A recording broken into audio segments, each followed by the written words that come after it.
Hey there, Brent. Good afternoon, everyone. Welcome live outside the Hamden Police Department, where today they talked about numerous things and they addressed the recent uptick in robberies, including there was one most recently, late last week, at the local Stop and Shop. This is video of a stolen car speeding out of the Stop and Shop parking lot after an occupant swiped the purse of a 63-year-old woman who was then knocked to the ground. I know I don't go anywhere without my roommates because my parents say don't go alone, always watch your surroundings, watch where you're going, just be careful. One lifelong Hamden resident said he's moving his family out. That concerns me about my wife, my kids. It was never like this growing up here.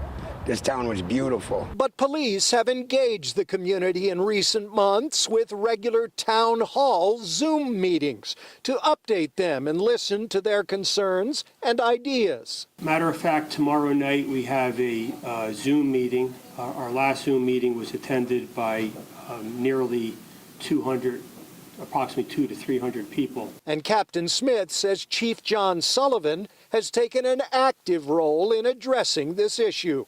Recently, we initiated a crime deterrent unit, which has provided substantial statistics within the past month. He says those statistics will be shared with the public during tomorrow night's Zoom.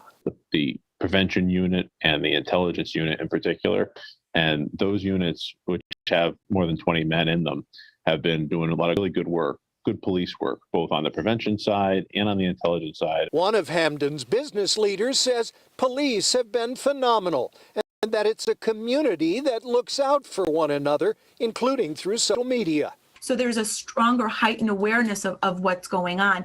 I think it's a very good thing to have that because then more people are very, very much aware of what is happening. And Nancy Dudzik of the Chamber says that her members engage the police chief and the mayor in regular Zoom meetings as well to make sure they've got their finger on the pulse of the business community. We're live here outside Hamden PD. Tony Terzi, Fox 61 News.